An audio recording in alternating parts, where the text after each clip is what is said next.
बिस्मिल्लाहिर्रहमानिर्रहीम। अस्सलाम वालेकुम। आपका दोस्त सलमान हैदर। दुआ है परवरदिगार से कि उसने आपको और आपके अहले खाना को अपनी हिफ्ज़ व अमान में रखा। वो हम ऑलरेडी डिस्कस कर चुके हैं कि इमरान खान साहब का जो साइफर केस है ना, वो सुप्रीम कोर्ट पहुंच चुका है, डायरी नंबर लग चुका है। अब सिर्फ ये देखना है कि उसकी समाअत कब होनी है, और जिस वक्त समाअत के लिए मुकर्रर होगा तो मेरिट भी यही कहता, कानूनी माहिरीन जिनसे तुमसे मेरी भी कुछ से बात हुई है, और इवन वो लोग जिनका पॉलिटिकल टेट नून लीग की तरफ भी है, वो भी यही कहते हैं कि साइफर केस में किसी किस्म की कोई जान नहीं है। बिलाखिर मेरिट पर इमरान खान साहब की यहाँ ज़मानत हो जानी है और ज़मानत के अहकामात मिल जाएंगे, मगर इमरान खान साहब की रिहाई मकसूद नहीं है ना।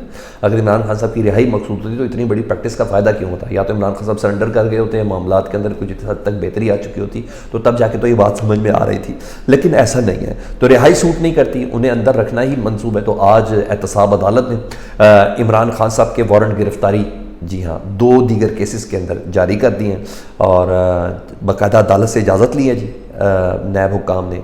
अलकादिर ट्रस्ट और नैब का जो तोशाखाना केस है, एक तो नैब का फौजदारी केस है जिसमें इमरान खान साहब को की सज़ा मुअत्तल हुई है, जी हाँ, दूसरा, और जिसमें इमरान खान साहब नाअहल है, वो नहीं, ये नैब का केस है तोशाखाना का। इसके अंदर और अलकादिर ट्रस्ट इसका वाला मामला है, इसकी समाअत थी जी, और नैब ने अदालत से बाकायदा इजाज़त ली है और चेयरमैन नैब ने वारंट गिरफ्तारी इमरान खान साहब के जारी किए हैं। जिस वक्त मैं आपसे बात कर रहा हूँ नैब ने सुप्रीडेंट जेल के पास पहुँची है जी, और उनको ये वारंट गिरफ्तारी उनको दिखाएँ, और जेल सुप्रीडेंट जेल को हिदायत भी अदालती हुक्म ने दी गई है।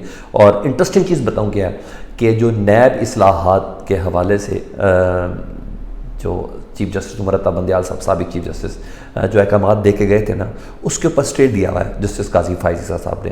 तो जो नैब वाले सारे मामलात हैं ना, वो चलेंगे पिछली तारीखों के, वो चलेंगे पिछली तारीखों की। और पिछली तारीखों से मुराद ये है कि अब रिमांड 90 दिन का होगा, तो इमरान खान साहब को 90 दिन के लिए अंदर रखा जा सकता है। इसकी रोशनी में अगर ये देखें तो साइफर केस तो अब लंबा है, क्योंकि जिस तरीके से इमरान खान साहब के वकला ने इसको प्ली किया और जिस तरीके से इमरान खान साहब के वकला ने इसके ऊपर जो एलिगेशंस लगाए हुए हैं, जो क्वेश्चन मार्क्स रेज़ किए हुए हैं, और आपको पता है कुछ इस्लामाबाद हाई कोर्ट में दरख्वास्तें हैं, कुछ सुप्रीम कोर्ट के अंदर दरख्वास्तें हैं, अभी ये चलता हुआ नज़र नहीं आ रहा है। हाँ, ज़बरदस्ती धक्के से आप जितनी मर्जी गवाहियाँ शवाइयाँ ज़रूर दिलवा लें, लास्ट टाइम तो वो 3 गवाहियाँ भी नहीं हो सकी थी, तो वो अब लंबा चलना है, तो किसी न किसी केस में इमरान खान साहब की गिरफ्तारी डालना मकसूद है। तो इसलिए सबसे बेहतर ये चीज़ है। आज बुशरा बीबी भी, जी हाँ, वो भी मुल्ज़मा की हैसियत से आज नैब में पेश हुई, और कहा जा रहा है कि अगली गिरफ्तारी उन्हीं की है, लेकिन थोड़ा टेक्निकल रीज़न है कि 15 नवंबर तक बुशरा बीबी वैसे ही ज़मानत पर है।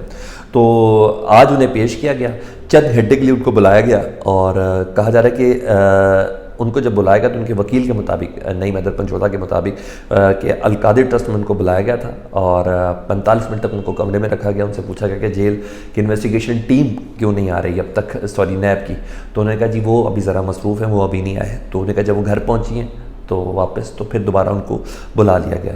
तो मतलब गिरफ्तारी 15 नवंबर तक टल गई है, लेकिन ये बात है कि अगली गिरफ्तारी बुशरा बीबी की ही मकसूद है, जिसकी बिना पर यह सारा घेरा तंग किया जा रहा है। यहाँ उधर एक और ख़बर है, आमतौर पर रिहाई अच्छी खबर होती है, मगर पीटीआई के लिए या इमरान खान साहब के लिए इतनी अच्छी नहीं है। वो है खावर मानिका साहब की रिहाई। बुशरा बीबी के साबिक शौहर हैं, आज उनका केस लगा हुआ था ज़मानत के हवाले से। लाहौर हाई कोर्ट के जस्टिस बाकर नचवी साहब, उन्होंने उनकी ज़मानत की दरख्वास्त मंजूर कर ली है। अच्छा, खावर मानिका साहब रिहा हो रहे हैं ना, तो ये इमरान खान साहब और बुशरा बीबी के लिए मुश्किलात बढ़ सकती हैं, क्योंकि ये 2 जमा 2 4 बात लई है। आजकल है ही है, अगर कुछ लेना यानी कुछ लो, मगर उससे पहले कुछ दो। तो अब ये नहीं पता खावर मानिका साहब ने क्या दिया जिसकी बिना पर उनकी ज़मानत हो गई है। तो इतना आसान ये था नहीं, और आपको पता है एंटी करप्शन की जगह इस्तेमाल हो रही है। और अब ये देखते हैं उनकी रिहाई के बाद बेनिफिट क्या है, उनकी कोई प्रेस कॉन्फ्रेंस आ रही है, उनकी कोई वीडियो आ रही है, या उनका कोई टीवी प्रोग्राम आ रहा है, इट मैटर्स अ लॉट। बहरहाल उनकी रिहाई पीटीआई के लिए या बुशरा बीबी या इमरान खान के लिए कोई इतनी अच्छी खबर नहीं है। मुझे ऐसा लगता है कि जितना मैं इन चीज़ों को ऑब्ज़र्व कर रहा हूँ, मुझे ऐसा लगता है कि ये कोई सख्ती का या एक और ट्रैप का एक प्लान है जिसको एग्जीक्यूट करने की चीज़ें हैं। उधर इमरान खान साहब का ताज़ा तरीन बयान कह लें, स्टेटमेंट कह लें, पैगाम कह लें, वो आया जी शोएब शाहीन साहब, उनके वकील, उनसे मिले इमरान खान साहब से, और उन्होंने, इमरान खान साहब ने कहा है कि मैं नैब इस्लाहत वाले केस में ज़ाती हैसियत में सुप्रीम कोर्ट में पेश होना चाहता हूँ।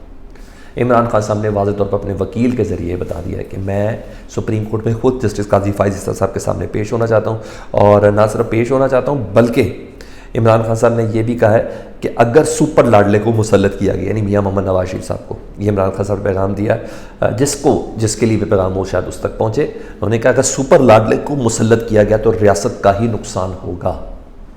تو عمران خان صاحب ادھر وارن کرتے ہوئے نظر آ رہے ہیں میاں محمد نواز شریف صاحب سے متعلق اور اپ کمنگ سینیریو سے متعلق. انہوں نے کہا صرف ریاست کو نقصان ہوگا، اور اگر کسی نے لولی لنگڑی حکومت بنانے کی کوشش کی تو تب بھی ریاست کو نقصان ہوگا. لولی لنگڑی سے مراد یہ ہے نا، ادھر ایم کیو ایم کے ساتھ بیٹھ گئے ہیں، ابھی جی ڈی اے کے ساتھ کراچی پہ بیٹھنا ہے، ابھی بلوچستان نواز شریف صاحب نے آج جانا تھا، وہ کل جا رہے ہیں. وہاں باپ پارٹی اور دیگر سب چیزیں، وہ ایک ہنگ قسم کی گورنمنٹ ہے، یعنی کسی کو بھی واضح اکثریت نہیں ہے، تو اس پہ ہوگا. ادھر جس طرح زرداری صاحب نے اب کے پی کے کا، بلاول صاحب کے پی کے کا، اور زرداری صاحب پنجاب میں آ رہے ہیں، تو یہ کوئی غیر معمولی چیز. ایک زمانے میں جہاز یوز تو چل جاتے تھے، لیکن یہاں تو پوری کی پوری لاٹ ایک ساتھ اٹھائی جا رہی ہے. اس بار جہاز موو نہیں کرے، شاید فون کالز اور دوسری چیزیں موو کر رہی ہیں. الیکٹیبلس اس وقت سب سے زیادہ قیمتی ہوئے ہیں، چاہے مسلم لیگ نون کے لیے، چاہے پاکستان پیپلز پارٹی کے لیے. تو یہاں یہ پوزیشن چل رہی ہے جی. اچھا، یہاں تو یہ دوسرا ایک زبردست پیش رفت ہوئی ہے بلوچستان کے حوالے سے نا. بلوچستان میں مردم شماری کے خلاف درخواستیں تھیں سپریم کورٹ میں، اور اس کے دلائل بڑے دلچسپ ہیں. اور دلائل کا عالم یہ تھا کہ جسٹس اعجاز الحسن صاحب، جی ہاں، ان کا بینچ یہ دلائل سن رہا تھا جی. اور عدالت نے پوچھا وکیل صاحب سے، جو کامران مرتضیٰ صاحب سے، انہوں نے کہا جی مشترکہ مفادات کونسل باقاعدہ طور پر وزیر اعلیٰ بلوچستان تھے جب یہ فیصلہ کیا گیا تھا مردم شماری کا، تو پھر آپ کیسے اعتراض کر سکتے ہیں مردم شماری کے اوپر؟ تو بڑا انٹرسٹنگ جواب آیا کامران مرتضیٰ صاحب کی طرف سے، جو درخواست گزار کے وکیل تھے. انہوں نے کہا وزیر اعلیٰ تو جانے ہی نہیں چاہتے تھے مشترکہ مفادات کونسل میں، وہ تو اس دن سو رہے تھے. انہیں زبردستی اسلام آباد لایا گیا مشترکہ مفادات کونسل کے اجلاس میں شرکت کے لیے. انہیں زبردستی لایا گیا. کتنا انٹرسٹنگ جملہ ہے. اب وزیر اعلیٰ بلوچستان کو کوئی زبردستی لے کے آ رہا ہے. اور مجھے جہاں تک یاد ہے، آپ کو بھی بہت اچھے سے یاد ہوگا کہ مشترکہ مفادات کونسل کا اجلاس بار بار طوالت کا شکار ہو رہا تھا کہ بھئی بلوچستان کے وزیر اعلیٰ نہیں پہنچ رہے، بلوچستان کے وزیر اعلیٰ نہیں پہنچ رہے. اس وقت کی سچویشن کامران مرتضیٰ یہ بتا رہے ہیں کہ جناب وہ تو سو رہے تھے، وہ جانے ہی نہیں چاہتے تھے اس مشترکہ مفادات کونسل کے اجلاس کے اندر. تو وہ جہاز والی سٹوری آپ خود ہی کنیکٹ کر لیں، اور پھر وہ زبردستی والی بھی سٹوری خود ہی کنیکٹ کر لیں. تو سپریم کورٹ کے اندر کامران مرتضیٰ صاحب نے بولا، تو آپ کو میرا خیال ہے چیزیں بہت زیادہ کلیئر نظر آئیں گی. اب جسٹس جمال مندوخیل صاحب نے کہا کہ زبردستی سے کیا مراد ہے بھائی؟ کس نے کہا کہ کون زبردستی لے کے آیا؟ تو کسی نے کوئی جواب نہیں دیا. وہاں پر جلتے ہیں، ظاہری بات ہے. تو بڑی مشکوک بات ہے. دیکھ لیں، یہ پاکستان ہے، اور پاکستان میں کیا ہو رہا ہے، یہی چیز ہے. بہرحال عدالت نے اٹارنی جنرل صاحب کو اور اٹارنی جنرل پاکستان اور ایڈوکیٹ جنرل یعنی بلوچستان، ان دونوں کو نوٹس جاری کر دیا. دیکھیں وہ کہاں تک اس کیس کو لے کے جاتے ہیں. لیکن نیکسٹ منتھ مزید انٹرسٹنگ ہوگی. عدالت چاہے تو پروب کر سکتی ہے، پوچھوا سکتی ہے کہ بھائی یہ زبردستی سے کیا مراد ہے. دوسرا، اسد کیسر صاحب کو اینٹی کرپشن کے پی کے والے لے گئے جی. اور کے پی کے والے لے گئے تو آپ کو پتہ ہے آج کل اینٹی کرپشن ہی ساری سب سے زیادہ انوالو ہے. اسد کیسر کا سافٹ ویئر اپڈیٹ ہونا ضروری ہے، اس کے بغیر چارہ نہیں ہے. فیڈ بیک سے متعلق ضرور آگاہ کیجیے گا. اپنا بہت خیال رکھیں. اللہم صلی علی محمد و آل محمد.